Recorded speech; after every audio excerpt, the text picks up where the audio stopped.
Welcome back to the Essentially You podcast, all about reinventing your health with safer, cheaper, more effective natural solutions and powerful lifestyle changes so that you become the CEO of your health. I am your host, Dr. Mariza Snyder.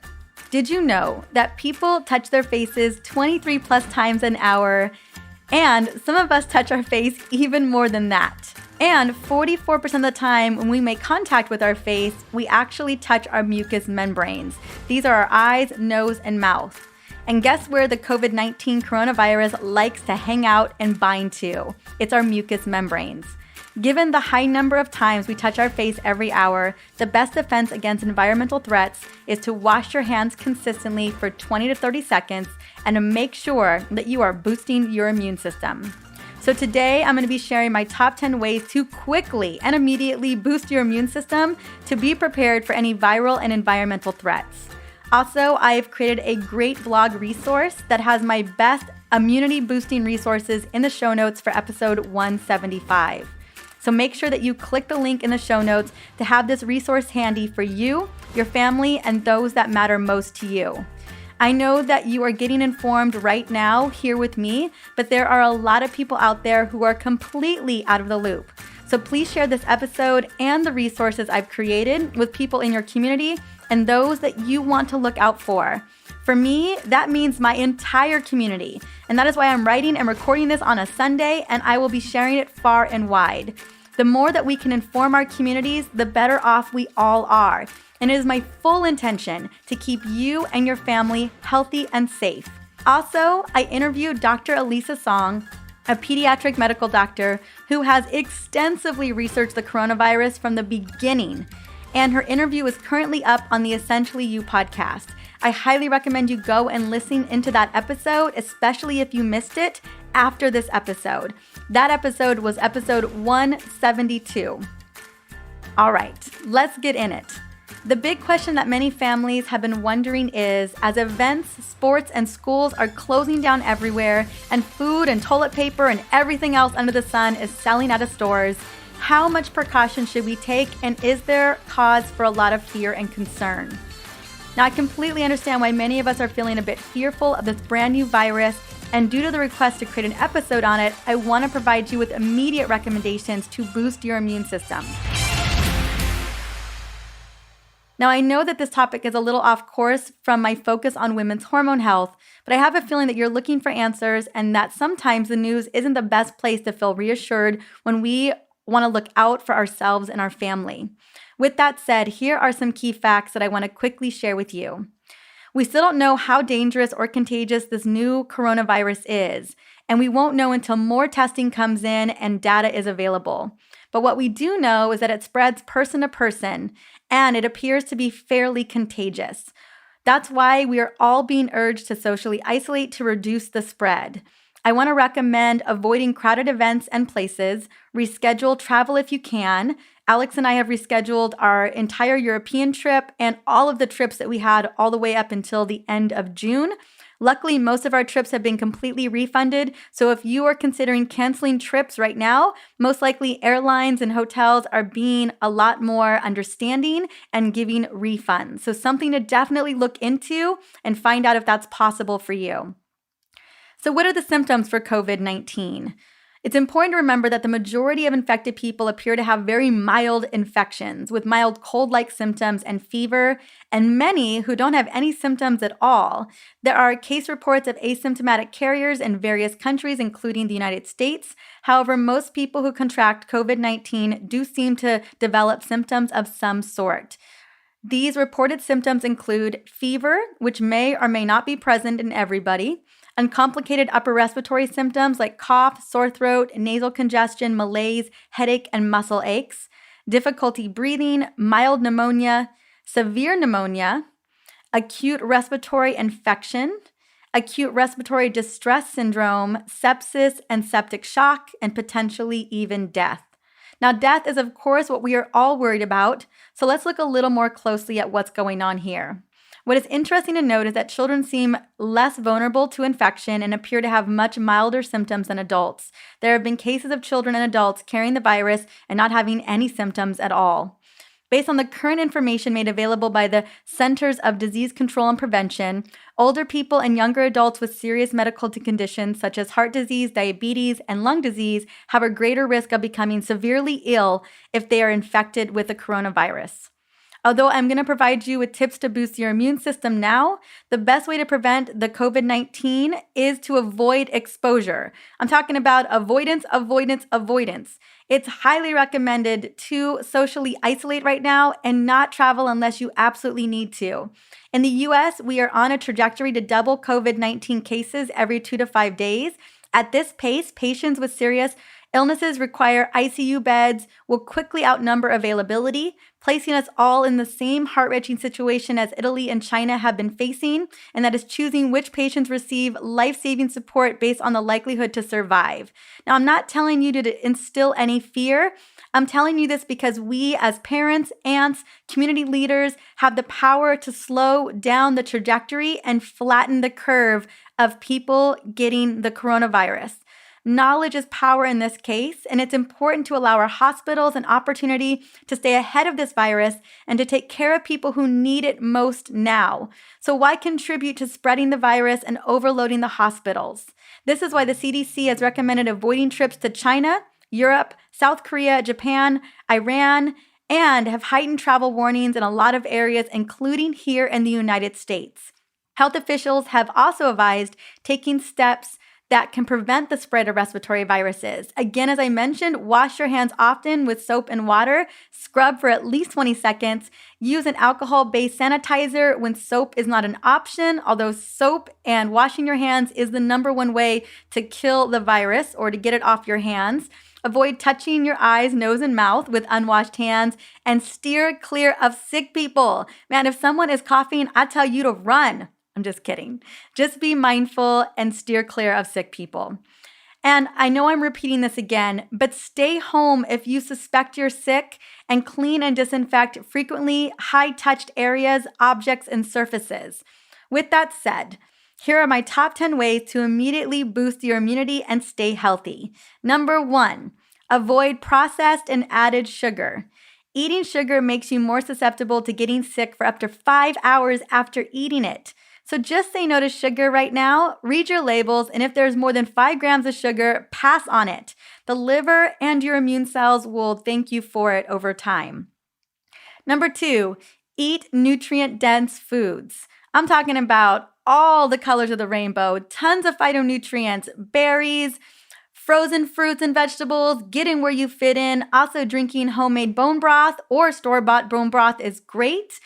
Making soups on hand before you get sick is always a great idea. So we have a ton of bone broth on hand. We made a ton of bone broth supported soups. Like I made a butternut squash soup. I made a kale and white bean soup. And then we took all that soup and supplied it in our freezers in mason jars. So again, nutrient-dense foods, if you can make soups before you're getting sick or just to have on hand, I highly recommend doing that.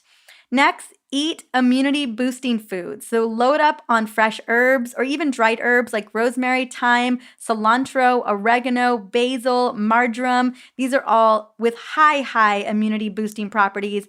Raw garlic, lemons, citrus fruit, cayenne pepper, apple cider vinegar, fermented veggies like kimchi, sprouted fruits and vegetables, superfoods, organic green juices. I got all kinds of organic green juice at my house, and organic green powders are going to be super important. You know, I am a big fan of green smoothies. Load up on green smoothies. We've been drinking a green smoothie every single day. So that is number 3. Number 4 is get good quality sleep and reduce stress. So I want you to be aiming for 7 to 9 hours of sleep every single night. Studies have shown that getting quality sleep, when our bodies are working hard, it allows for us to repair the immune system and repair cellular structures. So sleep is so imperative. Stress is also super important to be able to keep at bay. We know that stress greatly suppresses and weakens the immune system. Back in the day when I was significantly stressed, so stressed that I threw my hormones off, I had severe chronic fatigue, I used to get sick 7 to 11 times a year. And it was like I was rotating the flu, cold, I would have horrible sore throats, I would have sinus infections, I mean, name it. I was constantly rotating, getting sick. And it was because my stress levels had completely overextended my immune system.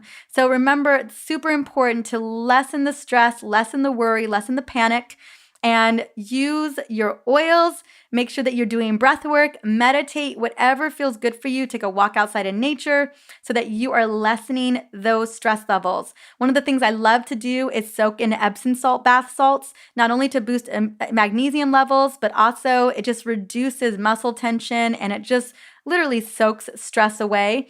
Oils to help support stress are lavender, cedarwood, clary sage, and frankincense, and they just help to relax the body. So highly recommend that. Number 5, we're stepping into supplementation. Vitamin C is one of the main vitamins our body needs when wanting to boost or maintain our healthy immune system function. It's a powerful antioxidant and it helps to create white blood cells in our body, which we need to protect us against any infection and free radical damage. So I'm suggesting when it comes to vitamin C, 1,000 to 3,000 milligrams of vitamin C daily, preferably liposomal vitamin C if you can get your hands on it because it absorbs really, really well. And if you are super concerned, someone's dealing with an environmental threat or they're sick, step up to moderate to high vitamin C intake, which is 2,000 milligrams every 2 hours, as long as the bowels can tolerate that for about 2 to 3 days. So just bump it up to like 5 to 10,000 milligrams a day, 2 to 3 days when you are fighting something. Number 6, vitamin D. Equally as important, if not as important as vitamin C. I want you to be taking this, especially in the winter months, which we're still in right now, because we're just getting less sunshine. Most of us are significantly vitamin D deficient, or we're definitely on the lower side of our vitamin D levels. So we need about 10,000 IUs every single day. Now, if you are sick or you have a moderate to high concern, step up that dosage to 10,000 IUs 2 to 3 times a day for about 2 to 3 days. Again, giving yourself that extra vitamin C and vitamin D boost isn't going to harm you, especially for a short period of time. It's definitely going to give your immune system exactly what it needs to kick into high gear. Other supplements I really want you to think about taking is zinc, selenium, magnesium glycinate, B vitamins, vitamin E, vitamin A, and iron. They're all worth taking and adding to your routine. You can get many of these in a high-quality multivitamin pack, but I do recommend that you take zinc separately, magnesium glycinate separately, and methylated B vitamins separately as well, because there are so many reactions your body is dependent upon. Sometimes we just need extra, kind of similar to the vitamin D and vitamin C recommendations. Number 8 is going to be probiotics. We know that 70% of our immune system is hanging out in the gut because that's where a lot of environmental threats come into contact with our entire body. So to help boost our immune system and to help fight whatever we're having to fight, we want to make sure that we are taking high quality probiotics. That could be in bone broth, fermented foods, gut-loving foods like the ones I mentioned earlier. Fiber is going to be huge as well. But also step up actual probiotics. So Megaspore, Probiotic Synergy from Designs for Health. Those are 2 of my favorite brands. Just make sure that you're using a high quality probiotic. Number 9, stay hydrated. And I'm not talking about orange juice. Please don't drink orange juice. I want you to be drinking a ton of water. So we want to make sure that we're flushing toxins out and that we allow for the immune system and our cell structures to function properly. Because we're made up of 60 to 70% water, we definitely need to boost up our water intake. Make sure it's purified water. Make sure you're adding a little bit of lemon juice or lime juice in here to boost the antioxidant content and to make it taste a little bit better. I do have a book on water infusions if you want to learn how to dress up your waters as well. I know it's available on Amazon. But again, stay hydrated. Also, when it comes to drinks, drink your tea. I love dandelion tea for antioxidant support and liver support. And I also love matcha green tea as well because matcha green tea boosts your antioxidant count 10 times more than blueberries, helps to boost the immune system and really fight against environmental threats and free radicals. So I've been drinking matcha green tea every single day. You guys know I also have a matcha book out there. So matcha and water are definitely our best friends right now. Number 10, move your body. I'm talking about the lymphatic system. Again, that's kind of like the sewage system of the entire body. It's where viruses and bacteria love to hang out as well. We want to make sure that we are moving our lymphatic fluids in and out, and that we are dumping metabolic waste and delivering nutrients and oxygen where it's needed. So you can do a rebounder, ride a bike, go take a walk. Definitely make sure that you're working out. I know that right now a lot of us are socially isolated. We're in our homes, but you probably have an area in your home that you can do jumping jacks, plyometrics. Get in where you fit in. If you have a rebounder, jump on that baby.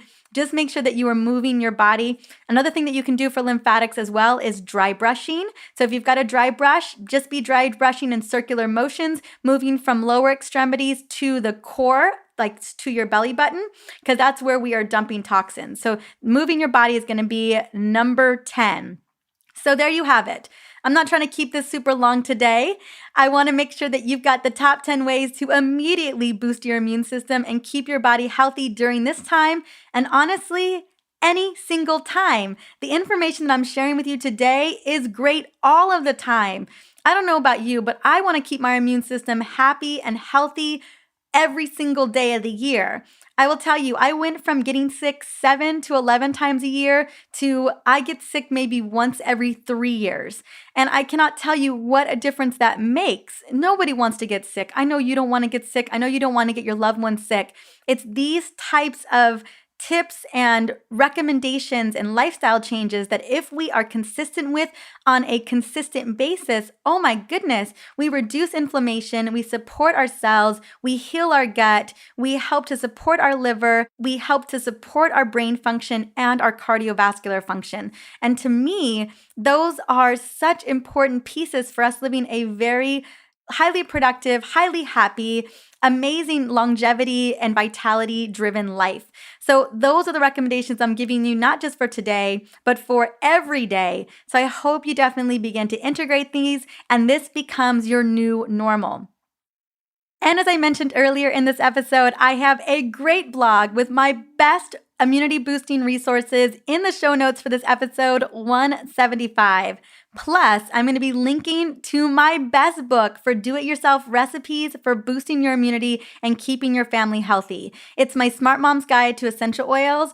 In there, you will find over 100+ recipes to keep you and your family healthy.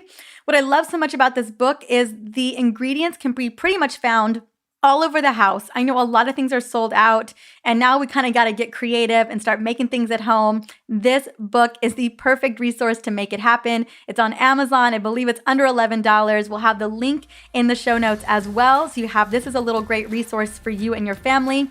So make sure to click the links in the show notes to have these resources handy for you and everyone that you love. And I just want to say thank you so much for stopping by and listening in to the Essentially You podcast. I'm going to be continuing to bring you 2 episodes per week, focusing on how to keep your body healthy. So until the next episode, I am sending you and your family lots of healing energy vibes.